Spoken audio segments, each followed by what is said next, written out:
ഇപ്പോഴും പഠിച്ചുകൊണ്ടിരിക്കുക എന്നുള്ളത് തോന്നുന്നു. അതുകൊണ്ട് നമ്മൾ ഒന്നും എത്തിയിട്ടില്ലല്ലോ. നമ്മളിപ്പോൾ ടെക്നിക്കലായിട്ട് ഇപ്പോൾ നമ്മൾ സംസാരിച്ചുകൊണ്ടിരിക്കുമ്പോൾ ഈ മൈക്ക് കണ്ട സമയത്ത് ഞാനിങ്ങനെ ആലോചിച്ചു, ഇതെന്തൊക്കെയാണ് ഇത് കൊണ്ടുവന്ന് വെച്ചേക്കുന്ന സാധനങ്ങൾ. ഇത് നമ്മളെല്ലാ കാര്യവും ഒന്നുമില്ല. മറ്റത് ഇവിടെ വെച്ചാൽ ഇൻ്റർവ്യൂ, ഇതിങ്ങനെ വെച്ചാൽ പോഡ്കാസ്റ്റ്.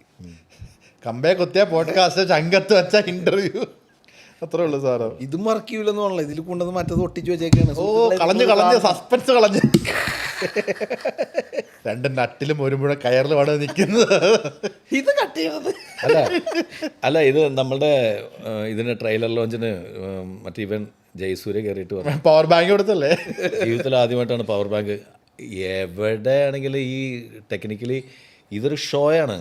ചിലവർ റിമോട്ട് ഇല്ല, അങ്ങനെ ഇത് ഡിവൈസ് ഇല്ല. അപ്പോൾ അത് കാരണം മിക്കവാറും എല്ലാവരും ചെയ്യുന്നത് ടി വിയുടെ റിമോട്ടാണ് കൊടുക്കുന്നത്. ഈ സ്ക്രീനിലൊക്കെ LED വാളിലൊക്കെ ടി വിയുടെ റിമോട്ട് വെച്ചിട്ട് എന്ത് കാണിക്കുന്നത്? ലാപ്പിൽ പ്രസ് ചെയ്യും. ഈ ലാപ്പിൽ പ്രസ് ചെയ്യുന്നത് ലാപ്പ് ഓഫാക്കി വെച്ചിട്ടാണ് ഈ ചെയ്യുന്നത്. അതിലൊന്നും കാര്യമില്ല, അതൊരു ഷോ ഓഫ്, അതൊരു ചടങ്ങാണ്, അത്രേ ഉള്ളൂ. ഇപ്പം റിമോട്ടിൻ്റെ കാര്യം പറഞ്ഞാണ് നമ്മൾ ഇപ്പം ഈ ഉസ്താദ് സിനിമയിൽ ബോംബ് പൊട്ടിക്കാൻ കാൽക്കുലേറ്റർ കൊടുക്കുന്നതൊക്കെ പിന്നീട് ഭയങ്കര വൈറലായ ഷോർട്സാണ്.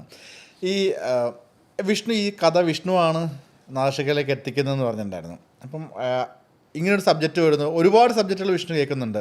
അപ്പം അതൊന്നും നാദശികയിലേക്ക് റെഫർ ചെയ്യാതെ ഈ ഒരു സബ്ജക്റ്റ് നാദശിക ചെയ്താൽ ബെറ്റർ ആവുമെന്നുള്ള റെഫർ ചെയ്യാനുള്ള റീസൺ എന്താ? അങ്ങനെയല്ല, എനിക്ക് ഇതിൻ്റെ ഒരു ഇടുക്കി ഫ്ലേവറുള്ളൊരു കഥയായിരുന്നു ഇത്. അപ്പോൾ ഇത് ആകാശ് ദേവ് എന്ന് പറയുന്ന ഒരു റൈറ്റർ വന്ന് എൻ്റെ അടുത്ത് പറഞ്ഞതാണ്. അപ്പോൾ അവന് തന്നെ ചെയ്യാൻ വേണ്ടിയിട്ടാണ് പറഞ്ഞത്.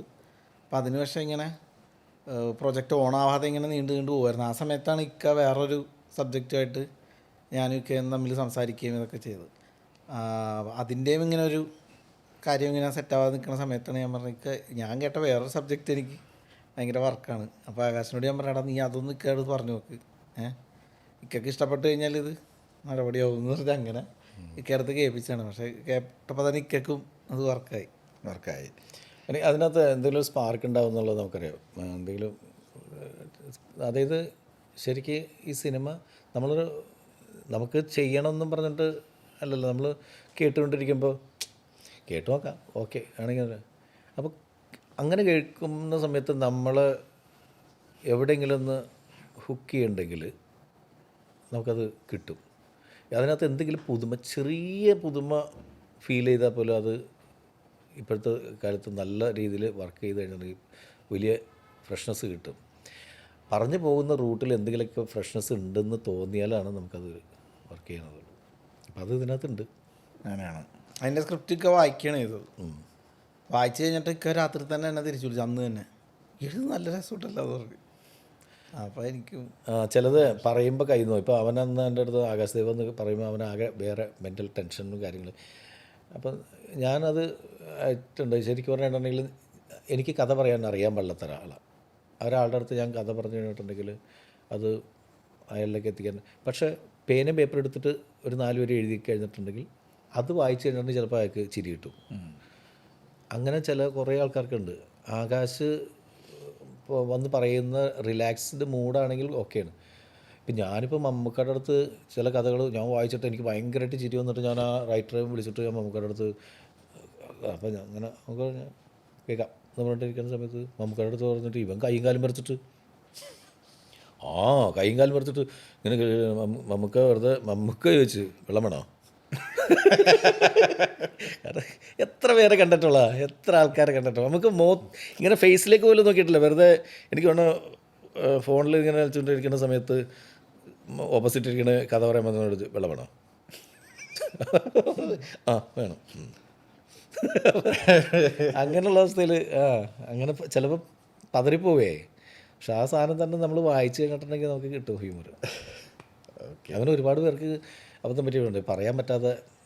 ഞാനൊക്കെ സ്ക്രിപ്റ്റ് റൈറ്റർ ആയിരുന്നെങ്കിൽ ഞാൻ പോയി ആരെങ്കിലും കഥ പറഞ്ഞു കഴിഞ്ഞിട്ടുണ്ടെങ്കിൽ ഒരിക്കലും എടുക്കില്ലായിരുന്നു.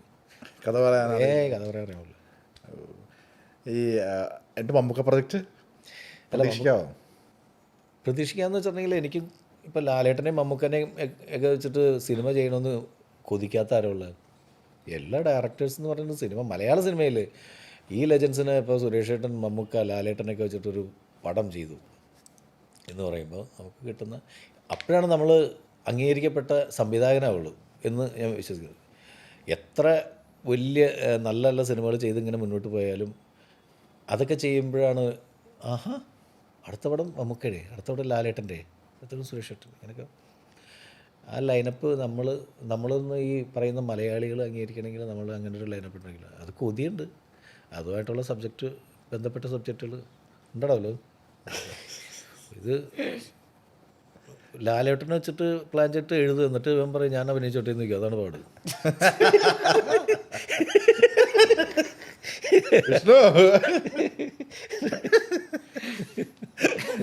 ബിബിനൊന്നും ലാലേട്ടനെ വെച്ചാൽ മമ്മൂക്കയും ലാലേട്ടനും മമ്മൂക്കയും ലാലേട്ടനും പഠിച്ചിട്ട് നല്ല സബ്ജക്റ്റ് ഉണ്ട് എന്ന് പറഞ്ഞിട്ട് നമ്മൾ അന്ന് എഴുതറാ എന്ന് പറഞ്ഞിട്ട് ഇരുത്തി എഴുതിച്ചു കഴിഞ്ഞാൽ അങ്ങനെയാണെങ്കിൽ പിന്നെ മറ്റത് മമ്മൂക്കൊക്കെ വെച്ചേക്കുന്നത് ബിബിനും ലാലേട്ടനും വെച്ചേക്കുന്നത് ഞാനും ചെയ്താലോ.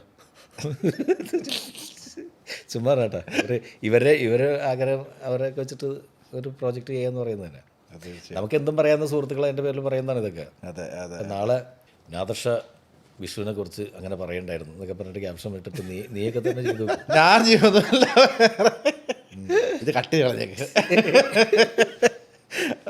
അവരെ വെച്ചിട്ട് ഒരു പടം ചെയ്യണമെങ്കിൽ അങ്ങനത്തെ ഒരു പരിപാടി വേണമല്ലോ. ഗ്രാൻഡിയർ സാധനമൊക്കെയാണ്. എന്തെങ്കിലും ആലോചനകളുണ്ടോ വിദൂര ഭാവിയിൽ, സമീപ ഭാവിയിൽ? അത് എന്തെങ്കിലും പറയാറായാലും അപ്പോൾ പറയും. മതി. നമ്മൾ ഈ മാജിക് മഷ്റൂം കണ്ടിറങ്ങുന്ന ഒരു പ്രേക്ഷകന് എന്ത് ഫീലിങ്ങിലായിരിക്കും തിയേറ്ററിൽ വിടുന്നത്? കൊടുത്ത കാശ് മുതലായി. അതാണ് ഫാമിലി എൻ്റർടൈനർ പരിപാടിയാണ്. അപ്പോൾ കണ്ടാൽ സന്തോഷത്തോടു കൂടി ഇറങ്ങാൻ പറ്റും. ഒരു മാജിക് മഷ്റൂം അടിച്ച ഫീൽ കിട്ടും.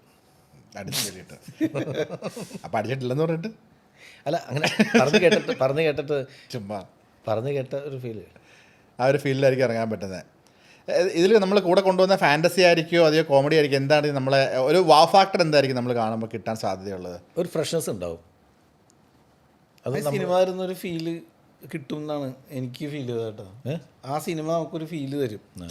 അപ്പോൾ അതിലെ ഫാൻറ്റസിയോ അല്ലെങ്കിൽ ഹ്യൂമറോ എന്നുള്ളതിലൊക്കെ ഉപരി ടോട്ടൽ ഇതിനൊരു സിനിമാറ്റിക് എക്സ്പീരിയൻസ് എന്ന് പറയുന്ന സാധനമുണ്ട്. ആ സിനിമ നമുക്കൊരു ഫീലിംഗ് തരും എന്നാണ് എൻ്റെ ഒരു. നമ്മൾ ഇവിടെ നിന്നിരുന്ന് തള്ളണതല്ലല്ലോ കാര്യം. പടം കഴിഞ്ഞിറങ്ങുന്ന ആൾക്കാർക്ക് അവർ തൃപ്തരാണെങ്കിൽ അവർ ഓക്കെ പറഞ്ഞു. എനിക്ക് അങ്ങനെ തൃപ്തിയാകാൻ സാധ്യത ഉണ്ടെന്ന് ആസ് എൻ ഓഡിയൻസിൻ്റെ ഭാഗത്ത് നിന്നിട്ട് ഞാൻ ചിന്തിക്കുകയാണെങ്കിൽ പിന്നെ മഹത്തരമായിട്ടുള്ളൊരു അങ്ങനെ ഒരു സംഭവം എടുത്തു വെച്ചിട്ട് ഇരുന്നത് നല്ലത്. ഇത് ഓക്കെ ആയിട്ടുള്ളൊരു സിനിമയായിരിക്കും, ഇഷ്ടപ്പെടും. ഫാമിലി ആയിട്ട് വന്നു കഴിഞ്ഞാൽ പ്രത്യേകിച്ച് ഫാമിലി എല്ലാവരും ചിരിക്കുകയും ആസ്വദിക്കുകയും ഒക്കെ ചെയ്ത് പോകുന്നൊരു സിനിമയായിരിക്കും. ഓക്കെ. ഈ കഴിഞ്ഞ ഇൻ്റർവ്യൂവിലൊക്കെ പലരും ചോദിച്ചപ്പോൾ ഇല്ല എന്ന് പറഞ്ഞ സംഭവമാണ് അമർ അക്ബർ അന്തോണി 2. അതിനൊരു സാധ്യത ഇനി കുറവായിരിക്കും അല്ലേ? ആഗ്രഹമുണ്ട്, സംഭവിക്കട്ടെ എന്ന് പ്രാർത്ഥിക്കുന്നു ഞങ്ങൾ എല്ലാവരും. അതെ, എല്ലാവരും സംഭവിക്കട്ടെ. മാജിക് മഷ്റൂമും ഗംഭീരമാവട്ടെ. മാജിക് മഷ്റൂമിനും ഒരു 2ാം ഭാഗം സംഭവിക്കട്ടെ എന്ന് പ്രാർത്ഥിക്കുന്നു. അപ്പോൾ 2ാം ഭാഗത്തുള്ള സാധനം ഇട്ടിട്ടുണ്ടോ? ഇല്ല, എന്നാലും ഇത് അത്ര ഹിറ്റാകട്ടെ എന്ന്. കാരണം ഇപ്പം നിങ്ങൾ അമർ അക്ബർ അന്തോണീനെ കുറിച്ചിട്ട് ചോദിച്ച പോലെ മാജിക് മഷ്റൂമിന് ഒരു സെക്കൻഡ് ചെയ്യാൻ പാടില്ല എന്ന് ചോദിക്കുന്ന തരത്തിൽ ഹിറ്റ്. തീർച്ചയായിട്ടും അങ്ങനെ തന്നെ വരട്ടെ. കാശ് കൊടുത്ത ആളുകളൊക്കെ നന്നിട്ട് കൈയടിക്കട്ടെ. പിന്നിടയിൽ ഗൂഗിൾ പേ ഒക്കെ ചെയ്തിട്ടുണ്ട്. ഗൂഗിൾ പേ ചെയ്ത് വിഷ്ണു അറേഞ്ച് ചെയ്തിട്ടുണ്ട്, വിസിലോട് കൂടി അടിക്കാൻ അറേഞ്ച് ചെയ്തിട്ടുണ്ട്. ആ ഒറ്റ ധൈര്യത്തിലാണ്, ആ ഒരു കോൺഫിഡൻസിലാണ്. എടാ നീ എറണാകുളം മാത്രമല്ല കേട്ടോ, ട്രിവാൻഡ്രം എല്ലായിടത്തും മേജർ സിറ്റിയിലൊക്കെ ആളെ കയറ്റിക്കോ. 30 പേരെ വീതം കയറ്റി. കോഴിക്കോടൊക്കെ അയച്ചു കൊടുത്തേക്കണം. ഓരോ തിയേറ്ററിൽ 30 പേരെ വീതം കയറട്ടെ. അതെ, ഗംഭീരമാവട്ടെ സിനിമ. All the very best. Thank U.